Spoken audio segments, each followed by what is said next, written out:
Hello மடியர் மக்களே, எல்லாருக்கும் ஒரு பெரிய வணக்கம். இன்னைக்கான வீடியோ என்னன்னா STR 49 அப்டேட் தான் வந்து கிடைச்சிருக்கு. ஸோ வந்துட்டு ராம்குமார் பார்க்கிங் டைரக்டர் தான் இந்த படத்தை வந்து பண்ணுற மாதிரி வந்து இருந்தது.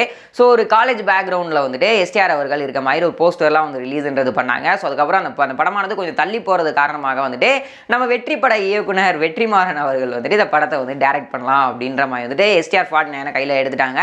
ஸோ இது வந்துட்டு ஒரு வட சென்னை யூனிவர்ஸ்குள்ளே தான் வரப்போகுது அப்படின்ற மாதிரி டாக்ஸும் வந்து போயிட்டு இருந்துச்சு முன்னாடி இருந்தே. ஸோ இப்போ ஒரு ப்ரோமோ ரிலீஸ் பண்ணியிருக்காங்க. அதில் வந்துட்டு STR ஃபேஸ் எல்லாம் வந்து ரிவீல் பண்ணல. பட் ஆனால் அந்த ப்ரோமோ பார்க்குறதுக்கு வந்துட்டு அப்படி தான் வந்து இருந்துச்சு. ஸோ அந்த ஒரு பேக் ட்ராப்பில் ஒரு படமானது நடக்கிற மாதிரி தான் இருந்துச்சு.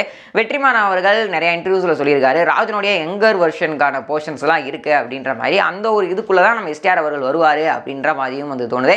ஸோ அதில் யூஸ் பண்ணி இந்த ஃபாண்ட் கூட வட சென்னை ஃபாண்ட் மாதிரி வந்து இருந்தது. அந்த ஒரு கலரிங்காக இருக்கட்டும், ஸோ நம்ம STR காஸ்டியூமாக இருக்கட்டும், எல்லாமே வட சென்னை மாதிரி தான் வந்துட்டு ரிலேட் பண்ணியிருக்காங்க. ஒரு 80% இப்போதைக்கு கன்ஃபார்மே வந்து பண்ணிட்டாங்க அது வட சென்னையில் தான் வரப்போகுது அப்படின்னு சொல்லிட்டு. ஸோ இருந்துச்சு அப்படின்னா ரொம்ப பயங்கரமாக இருக்கும். ஸோ 2 பேரோட படங்கள், தனுஷ் அண்ட் சிம்புவோட படங்கள் தனித்தனியாக ரிலீஸ் ஆனாலே பயங்கரமாக வந்து இருக்கும். இவங்க 2 பேரும் வந்துட்டு ஒரே படத்தில் ஆக்ட் பண்ணுறாங்க அப்படின்னும் போது அந்த ரிலீஸ் டேட் எப்படி இருக்கும் அப்படின்றத வந்து பார்த்துக்கோங்க. ஸோ வீடியோ பார்த்துருக்க வியூவர்ஸ் இது பண்ணுற சால்ஸ்மான சினிமா நியூஸ் அண்ட் அப்டேட்ஸ் உடனே பார்க்க தெரிஞ்சுக்க நம்ம சேனல் மறக்காம சப்ஸ்கிரைப் பண்ணிட்டு கூட இந்த பெல் ஐக்கனை கிளிக் பண்ணிக்கோங்க. அப்போ தான் நான் போகிற வீடியோஸ் வந்து கூட நோட்டிஃபிகேஷனாக வரும். Tata bye bye.